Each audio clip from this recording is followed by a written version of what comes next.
Sobat guru semua, welcome to my channel Ambia Bistrong.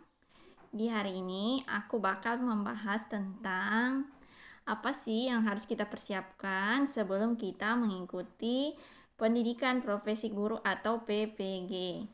Tapi sebelum kita mulai videonya, jangan lupa untuk klik tombol subscribe dan nyalakan tombol notifikasinya ya.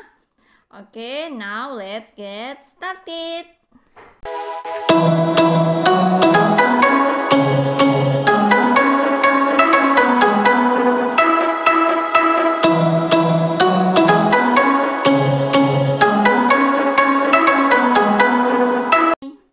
Jadi yang pertama yang harus kita persiapkan adalah persiapan fisik dan mental. Fisik dan mental ini sangat penting banget.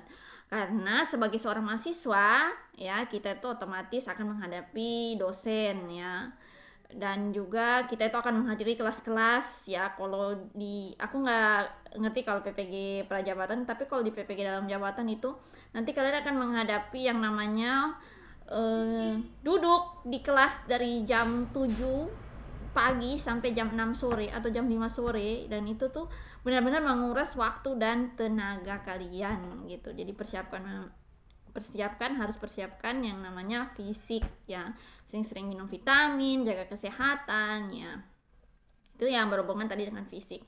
Sedangkan fisik itu selalu berdampingan dengan mental. Jadi selain kita ditempa secara fisik, kita juga ditempa secara mental.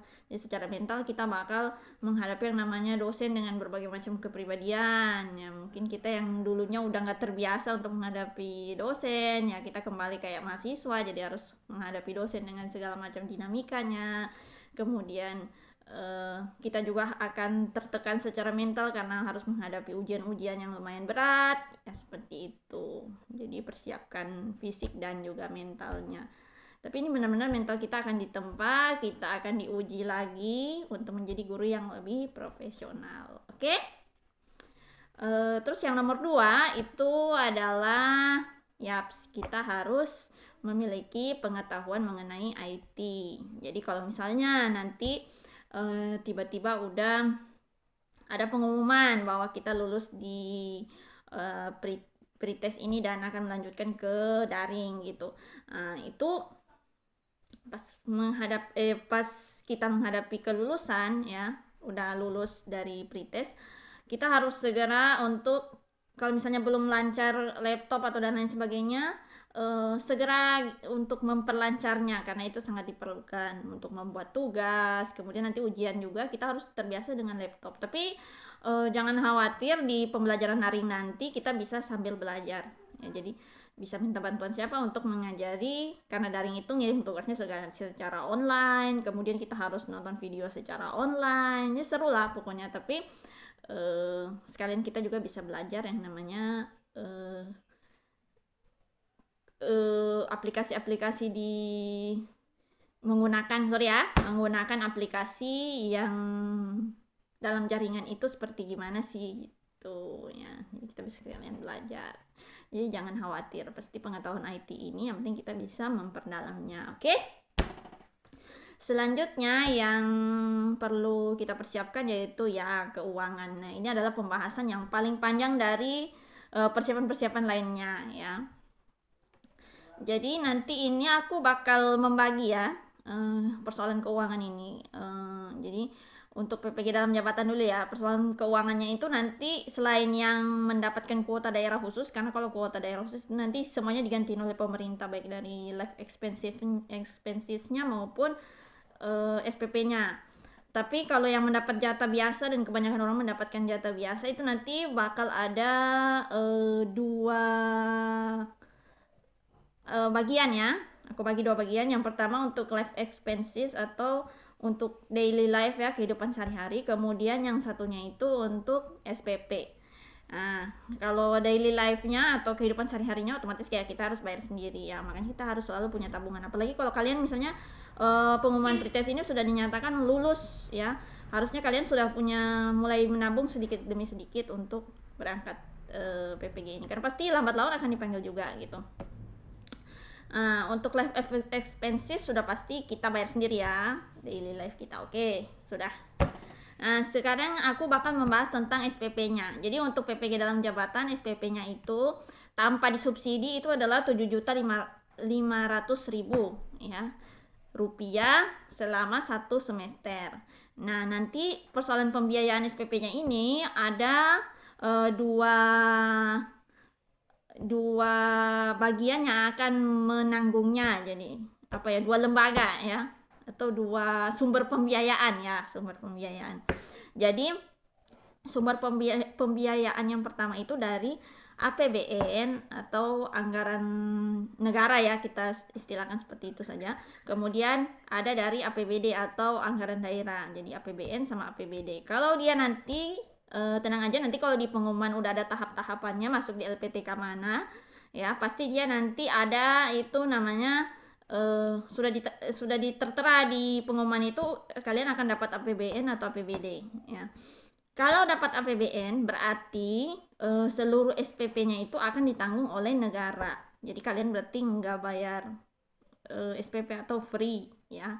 Tapi kalau kalian itu mendapatkan APBD itu tergantung dari daerah masing-masing. Jadi ada daerah yang menanggung sepenuhnya, bahkan sampai biaya pesawatnya dan lain sebagainya ada ya. Ada daerah yang kaya. Tapi kalau kayak daerah aku ya otomatis ya nggak sama. Jadi setiap daerah itu pastinya nggak sama gitu. Jadi yang mendapatkan APBD ini ada yang sama sekali nggak ditanggung. Ya mungkin karena anggaran daerahnya kurang. Ada yang ditanggung sampai sebiaya-biaya semuanya ada. Ada juga yang ditanggung hanya sebagian. Jadi kalau macam itu 7,5 juta, mungkin dia ditanggung 2 juta dari daerah, sisanya bayar sendiri. Atau mungkin ditanggung setengahnya 3.750.000, sisanya bayar sendiri ya, tergantung dari daerahnya ya. Aku ada cerita, jadi ada satu kasus mengenai pembiayaan ini ya, SPP ini. Dulu ada teman aku, jadi dia itu sudah lulus daring ya. Pas dia lulus daring tuh terus mau masuk ke mulai masuk kuliah gitu, tapi ternyata uang biaya dia kan APBD ya, APBD zaman aku tuh tidak ditanggung sama sekali oleh daerah aku. Jadi kita bayar utuh 7,5 juta gitu, karena memang waktu itu mungkin anggaran daerah lagi kurang. Saat itu dia tuh nggak punya, artinya nggak segitu. Tapi kalian tenang aja, karena 7,5 juta itu nggak langsung dibayar saat kita masuk langsung bayar, enggak gitu. Ada, kita dikasih jeda-jeda. Jadi dia merasa dia nggak mampu untuk bayar itu, makanya dia nggak masuk kuliah. Jadi udah 2 minggu dia nggak masuk kuliah. Terus saat itu nggak ada keterangan ya, otomatis dosen bertanya ya kenapa dia gini-gini ya. Ternyata setelah diceritakan persoalannya begini-begini, dia tuh nggak ada biaya dan lain sebagainya. Ternyata malah koordinator program studi dari PPG ini di Universitas Alko ya, LPTK-nya itu Unpad,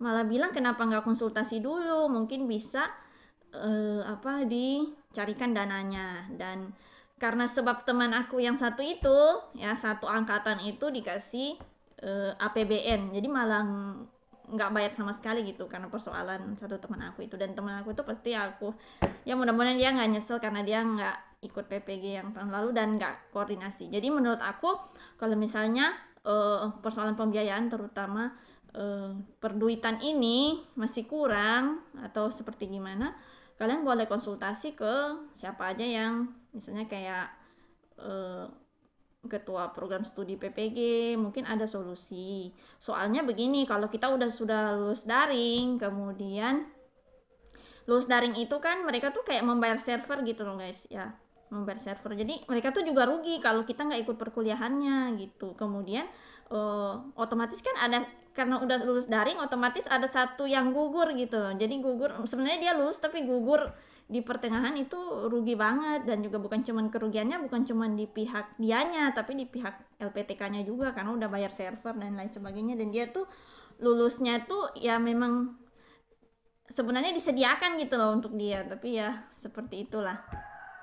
Jadi kalau misalnya ada permasalahan mengenai pembiayaan ini, sebaiknya kalian ya segera koordinasi dengan pihak program studinya PPG yang di universitas kalian masing-masing. Jadi jangan putus asa dulu, jangan ya kita nggak ada biaya, udahlah kita nggak usah ikut, padahal udah ikut daring kan rugi sekali gitu kata aku sih. Karena kesempatan itu nggak selalu akan datang untuk kedua kalinya gitu. Nah, untuk PPG Prajabatan, karena sesuai dengan surat edaran baru-baru ini, lupa nomornya ya, nanti dicek di sini ya. Pembiayaannya itu 8,5 juta dan itu dibayar sendiri ya, nggak ada subsidi sama sekali di tahun-tahun mulai dari tahun 2019 ya kalau nggak salah ya, udah nggak ada subsidi. Jadi ya bayar sendiri gitu. Jadi saran aku sih kalau mau masuk keguruan juga sekarang itu harus persiapkan biaya ya untuk PPG, karena rugi banget kalau udah selesai kuliah kemudian belum ada penerimaan CPNS atau dan lain sebagainya. Baiknya kan ikut PPG. Nah, kalau kalian suka, misalnya kalian mau pilih S2 atau PPG, kalau kalian memang mau aku bikinkan video kayak habis kuliah keguruan mau pilih PPG atau S2, kalian boleh komen di bawah ya. Oke, itu saja yang bisa aku jelaskan atau yang bisa aku sampaikan mengenai hal-hal yang harus dipersiapkan untuk mengikuti PPG. Kalau kalian emang suka dengan video ini, jangan lupa klik like, komen, dan share ke seluruh sosial media kalian. Dan jangan lupa klik tombol subscribe dan nyalakan tombol notifikasinya. See you on my next video. Bye!